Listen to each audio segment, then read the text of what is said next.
चलें आज बना रहे हैं internet viral orange recipe. Ingredients उसके लिए आपको चाहिए ऑरेंजेस, इतने सारे नहीं चाहिए। 3 ऑरेंजेस मैंने उसको फ्रीज़ कर लिया था, छील के आप इन्हें फ्रीज़ कर लें ओवरनाइट या 3-4 घंटे के लिए। इंग्रेडिएंट्स में आपको चाहिए धनिया, लहसुन, हरी मिर्ची, नींबू, लाल मिर्चें, कुटी हुई मिर्चें, काला नमक, ज़ीरा और चाट मसाला। तो चलें रेसिपी स्टार्ट करते हैं नाउ। चलें आप हरी मिर्ची, लहसुन और हरा धनिया डाल के इसको पीस लें।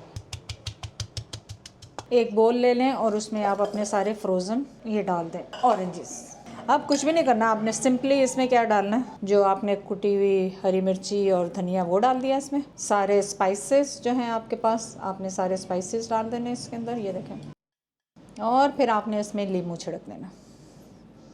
और अब आप इनको अच्छी तरह से हाथों से मिक्स कर लें, ग्लव्स पहन के करें ताकि आपके हाथों पे मिर्चें ना लग जाएं। और ये देखें इनका मसाले, खुशबू इतनी ज़बरदस्त आ रही है। और जब से कल से मैंने ये वीडियो देखी थी, मेरा कल से दिल था बनाने का। आप लोग ट्राई कर चुके होंगे क्योंकि मैं वायरल वीडियो में हमेशा लेट होती हूँ। और ये याद रखें ये थोड़े से स्पाइसी होते हैं, अगर आपको स्पाइसी पसंद नहीं है तो आप मिर्चें वगैरह कम डालें, और नहीं तो इनको ऐसे ऐसे। अब आ गया है मूवमेंट ऑफ ट्रूथ। बिस्मिल्लाह। मज़ेदार, अगर आपको स्पाइसी खाने पसंद हैं ये बनाएं, और मज़ेदार किस्म का, और ठंडी बर्फ़ की वो जो आ रही है ना स्लश उसके अंदर, ज़बरदस्त मस्ट ट्राई रेसिपी। आप जाकर ट्राई करें और मुझे बताएं, ज़बरदस्त रेसिपी।